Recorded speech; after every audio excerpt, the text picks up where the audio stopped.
This is a perfect example of what I mean by action RPG, Alcahest. It was only released in Japan, but it's hack and slash beat 'em up mechanics from a top-down viewpoint, unlocking new areas as you find items and defeat enemies. It's a simple structure. You need to go in this cave, so you gotta find the air mask. Once you get that, then you need a torch to see, then you need ice boots to walk over lava. You get the idea. There's 5 allies you can find and partner up with that complement your sword attacks with magic, which is great. What's interesting here is that the point system isn't for experience points or levels, but for continues, so that's a bit different. Alcahest is a short playthrough, but it's well worth playing today for its simple and straightforward nature. Brainlord is definitely more of an adventure title than an RPG, but in my opinion there are enough RPG elements here for it to place on this video. Brainlord stands out because it's a puzzle-heavy game. Sure, there's only 5 dungeons, but holy crap, they are huge, so you'll definitely get your money's worth with this one. There's the usual upgradable weapons, armor, and magic here, but there's also these jades you collect that contain fairies which fly near you to help you out with enemies. There's 9 total, all with their own special ability like water or lightning, and they level up on their own when they collect these blue spheres. Brainlord can get frustrating, but its positives outweigh the negatives, and it's worth checking out. Brandish, on the other hand, is much more of an acquired taste. Right off the bat, the game's idea of movement is a little off-putting, like why can't I move to the left or right? What the hell is happening? Turns out this one is actually a first-person overhead dungeon crawler, and the room itself rotates around you. It's tough to get used to, but you can at least switch an option from lateral to rotate, and that allows you to freely move sideways, which helps with combat. All the typical RPG fixins like weapons, armor, magic, and item management are here, and the story is actually pretty good, with your hero trapped in a sunken castle being chased by Alexis, who's pissed that you killed her master in a previous adventure. The skittish combat and disorienting movement is too much to get past though, but if you can get used to the bizarre way this game is laid out, then Brandish is okay, but I wouldn't recommend this one. Brandish 2, The Planet Buster, only came out in Japan, and it's a little bit better than the first game. The story is just as good, picking up right where the last game left off, with our hero picking up a sword so powerful it can destroy an entire planet, and Alexis is still after you come hell or high water. The level design is a bit better here, and it definitely helps to have a map in the lower left corner. The combat is pretty much like the first game, just more polished. So yeah, if you dig Brandish, you'll dig the sequel as well, but if you didn't, then I'd stay away.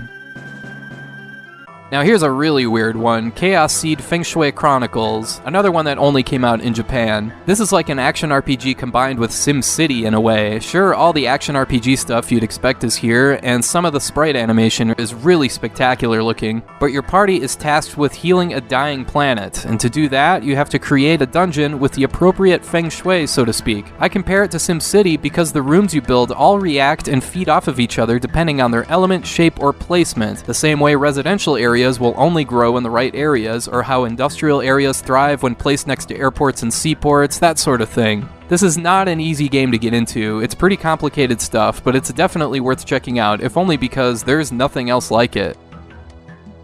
Yet another Super Famicom exclusive is Crystal Beans from Dungeon Explorer. That's right, the same Dungeon Explorer from TurboGrafx 16. It's pretty much just a visually retooled version of Dungeon Explorer 2, and the gameplay and structure is similar to Gauntlet. There's 8 characters, each with a different class, ranging from fighter, wizard, priest, you get the idea. This is a fun one. I especially like the shoulder buttons automatically being assigned healing and magic potions, so you don't have to deal with a menu. You also get to control how you level in a particular way. When you defeat a boss, you can wait for the crystal to change color, with each color representing a certain stat, so that's kinda cool. This is also a great multiplayer game, as you might guess, so yeah, if you're looking for a Gauntlet-style game, check this one out. Drakkhen was originally made for the Amiga and Atari ST, but unfortunately the Super Nintendo port came very early on in the system's lifespan, and the resulting game is a complete mess. It's extremely limited, as you might guess. The combat has you set the behavior of each of your 4 party members in the lower right corner on the screen, but by the time actual combat starts, they just kinda scurry out there and act on their own, helplessly flailing away at enemies. And sometimes you run into unwinnable battles, even within the first 10 minutes of the game. The first-person exploration is a neat idea, but the execution is cumbersome. If you're gonna play Drakkhen, don't do it on Super Nintendo. It's awful. However, if you want to play a game similar to Drakkhen but executed much better, you can play its follow-up Dragon View titled Super Drakkhen in Japan. Its story is independent of its predecessor, but this one maintains the same first-person exploration, and it allows you to avoid battles, which is nice. The battles themselves transition to a 2D beat-em-up viewpoint. There's dungeons, hidden areas, magic spells, upgradable weapons and armor, and some interesting enemy design. The key thing with Dragon View is that they got the combat right. This is a great blend of RPG experience and stat building with some good old-fashioned hack-and-slash beat-em-up action. This game is well worth checking out. Evo's Search for Eden is probably one of the most polarizing games on this list. On one hand, the concept is way ahead of its time. You start out as a fish in the ocean, eating anything that moves, and then you get presented a menu where you can pick and choose which aspect of your character you'd like to upgrade, whether it's your tail for speed, jaws for power, scales for armor, you get the idea. On the other hand, the combat here is extremely monotonous. You just eat stuff. Having said that though, the addictive quality Evo has going for it is you just want to see how your character evolves as it goes along. I would say the best way to play this one is with an emulator using save states, so you can always flip back to the last point where you leveled up and experiment with what works for you and what doesn't. Evo is a really interesting game and I do recommend it, but I can see how it's not for everyone. I've talked about Front Mission Gun Hazard a lot on this channel. It's my pick for the best Super Famicom game to never leave Japan because it's a great blend of strategy, combat, and story that's all paced very well. There's mech customization here, allocating stats to certain areas depending on how you want to build your mech, or Wanzer as the game refers to it, and the battles are just plain fun. Of course, it helps that the game looks and sounds amazing as well, so yeah, Front Mission Gun Hazard might be the best game on this entire list. You just gotta play it for yourself. Holy Umbrella Dondera no Mubou is a story-driven action platformer with some RPG stuff thrown in. You defeat enemies and earn coins to buy health meter upgrades or other stuff that increases your offensive or defensive stats. The story has you playing as a kid running home from school in the rain who finds an umbrella that transports him to another dimension full of all kinds of wacky characters and weirdness. You visit towns to talk to people and find out whatever you can about how to get back home. The platforming here is pretty slow-paced, but the story is what carries this one. This is a bizarre playthrough. It's pretty dang short, but it's good for a laugh or two, so I'd recommend this one. Illusion of Gaia, or Illusion of Time in PAL regions, is made by Quintet as part of the quote-unquote trilogy they made along with Soul Blazer and Terranigma, although all three games are standalone adventures. The thing that makes Illusion of Gaia stand out is the dungeon design, which takes advantage of your character's ability to switch between 2 and later 3 forms. To advance your stats in this one, you simply defeat enemies and clear areas to collect jewels, which boost attack, defense, or health. You can't really skip anything, so this game is very linear. My one nitpick with this one is the story. Someone else said it better than I could, saying, whoever translated this one just didn't get the story. And yeah, I found it tough to shake that vibe. But still, Illusion of Gaia is a solid game with some great level design.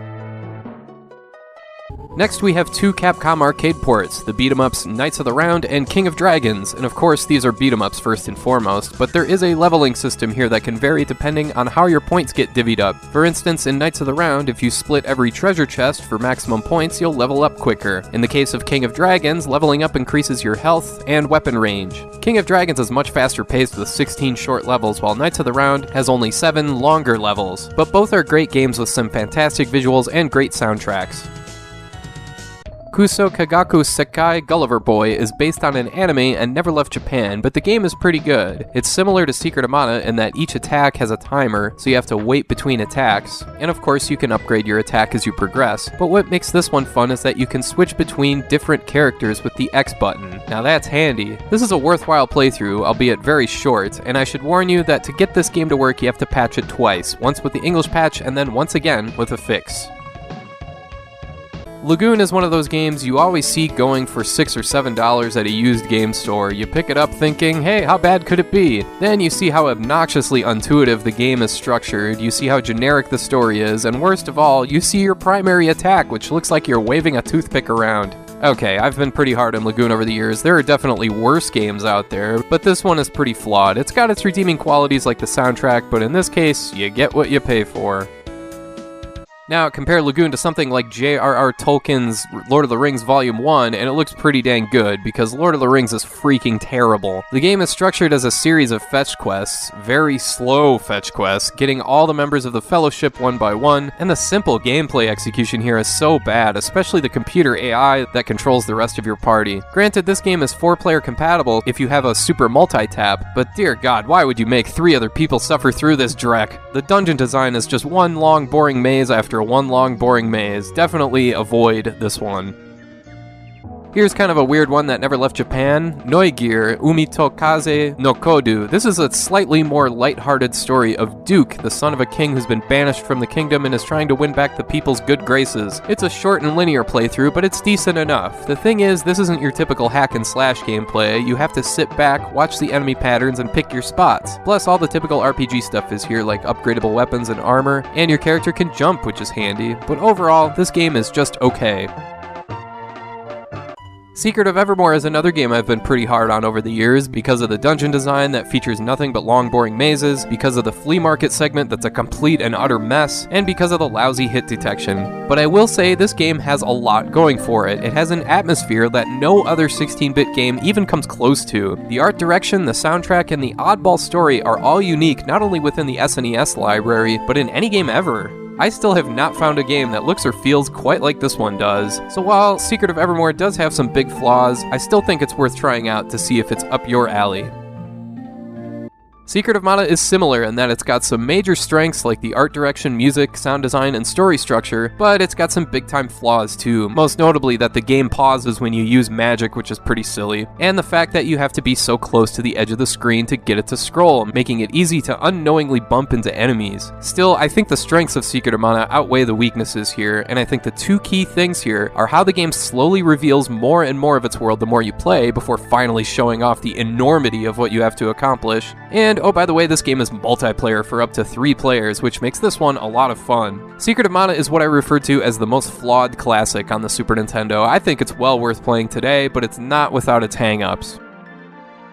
And that brings me to the sequel, Seiken Densetsu 3. Unfortunately, this one never left Japan officially, but man oh man, this is one of the very best games the Super Nintendo ever produced. It's hard to sum this one up in just a paragraph because there's so much here. There's 6 characters, 3 different story arcs, a class system featuring all sorts of different roles you can play, a new and improved combat system which is a blast to use, and some of the best visuals and music you'll ever see on a Super Nintendo game. This game is a true adventure to play through, and even after you play through it once, there's still a lot more to discover, so play this one any way you can. Shadowrun is an action RPG that's completely different from any other game on this list in every possible way. For one thing, the game utilizes a point-and-click combat system. Some people may not like that, and it's definitely something you gotta get used to, for better or for worse. But Shadowrun has so much going for it, from the cyberpunk motif to the game structure, which puts you as the player in control of how the story is told, since you have to investigate each keyword and piece together the clues yourself, to the music, which sounds unlike any other game I've played. Yes, the Genesis version of Shadowrun is also great, but the Super Nintendo edition is well worth playing. There's not another game like it on the system. Next, we get into the Kunio-Kun series, which is best known on the NES in North America for games like Renegade, Super Dodgeball, and of course River City Ransom. The series continued on the Super Famicom in Japan with Shodai, Nekketsu, Kouha, Kunio-Kun, and yeah, it looks a lot like a 16-bit version of the more popular River City Ransom, but it's actually a sequel to Renegade, where you play as Kunio on a high school field trip to Osaka, who gets involved in gang warfare. Man, I wish my high school field trips were that exciting. For every flunky you defeat, you get experience points that add to strength, speed, and defense, while learning new special moves and picking up equipment dropped by enemies. This game is okay. It definitely has the feel of an early Super Nintendo game. The controls certainly could have been implemented better, but overall it's pretty decent. Bear in mind there's also Shin Nekketsu Koa Kunio Tachi no Banka, which is in the same series but is actually a prequel to River City Ransom. And that game doesn't have any RPG elements, but if you're looking for a game like this that's a bit more polished and with a more detailed and darker story, then you're better off going with that game. Soul Blazer is made by Quintet, published by NX, and it's the first game as part of the quote-unquote NX trilogy of action RPGs, although again, each game is its own standalone adventure. Soul Blazer is one of my favorites on this list. I like how you can crank through just a section of a dungeon, go back and save, and that part of the dungeon will stay cleared out. That structure works hand in hand with how the story is told, since with each enemy lair you destroy, you unlock another part of the cursed village you're trying to save. Throw in a unique soundtrack and some interesting boss fights, and you've got a game that's held up really well over time. If you've played Illusion of Gaia or Terranigma, but you haven't played Soul Blazer, definitely check this one out. Star Ocean may best be known for its games on PlayStation, PS2, and PS3, but the series got its start on the Super Famicom in Japan, and it's one of the most ambitious 16-bit titles ever made. This game is so huge it needed a decompressor to handle the massive amounts of sprite data, so it's one of the 2 Super Nintendo games utilizing the SDD1 chip along with Street Fighter Alpha 2. Star Ocean may look like a turn-based RPG on the surface, but it's kind of a hybrid between turn-based and real-time fighting. There's 4 characters in your party, but you only control 1 at a time. The story has you desperately looking for a cure for a disease that's turning people into stone, only to find out that the disease was made by design as a biological weapon by an alien race. What's really interesting here, though, is the private action mechanic, which allows your party to split up and gather information independently and potentially unlock side stories. And that's just the tip of the iceberg. If you're looking for an action RPG with a ton of depth, you found it with Star Ocean. Next is Super Ninja Boy, the Super Nintendo sequel for Little Ninja Brothers for NES, and if you didn't know any better, you might think this is an NES game too. It's an early SNES title and it shows. It also has that early 16-bit RPG encounter rate where you can't go more than 3 steps on the world map without being sucked into a random battle. To the game's credit, however, it's structured like Zelda 2, where random battles are side-scrolling sections where you can approach it like a beat-em-up, punching and jumping your way through, or you can use items and special moves like fireballs. But yeah, I actually prefer the NES game to this one. It is 2-player, but there's a password system instead of a battery save, which is kind of a pain, so keep that in mind.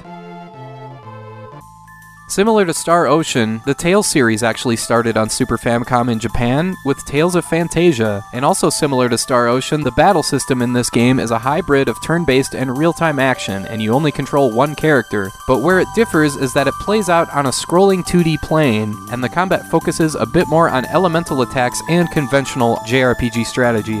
The story has you playing as a party of 4, locking away a powerful sorcerer into 2 magic pendants. Time passes, the pendants fall into the wrong hands, and evil people attempt to revive them. You get the idea. The big selling points for Tales of Phantasia are the visuals and sound. This game looks freaking great, and the soundtrack is fantastic, and even features a song with vocals.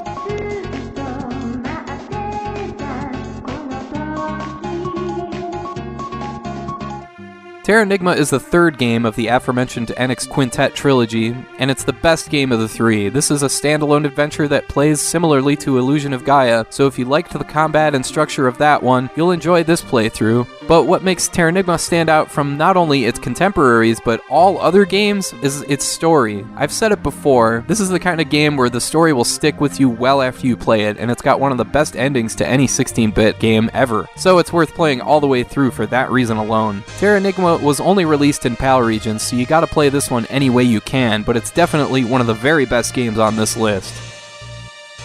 We go from serious to lighthearted with The Twisted Tales of Spike McFang. This is another classically structured top-down action RPG with leveling, experience points, and upgradable magic, but what makes this game stand out are its cartoony atmosphere complete with some great pixel art. It's bright, colorful, and expressive, and it's also a good pick-up-and-play game that's easy to get into right away, but make no mistake, this game can get really tough. Still, what you see here is what you get, not a lot of nuance or detail, so if you're looking for a lesser-known action role-playing game that's a pretty tough challenge but still easy to pick up and play, then here you go. Next, we get into the Ultima Super Nintendo games. Well, Ultima 6 is actually a turn-based role-playing game, but Ultima 7 The Black Gate and Ultima Runes of Virtue 2 both count. Starting with Ultima 7, this is an obvious case where if you really want to play this one today, you're much better off playing the original incarnation in DOSBox or something along those lines. But the Super Nintendo port here is surprisingly competent, but it's also very different from the original version. Ultima 7 was a groundbreaking game for PC featuring tons of new stuff, but the SNES version had to be scaled back quite a bit, despite being released 2.5 years later. For instance, there's no party system, and the game is a lot more streamlined instead of open-ended, and the story is also censored big time. This is a perfectly decent game for Super Nintendo. It's just limited, a bit dry, and kind of boring, and you can do much better. It's a classic case of something that would have been passable at the time, but playing it nowadays is pretty pointless.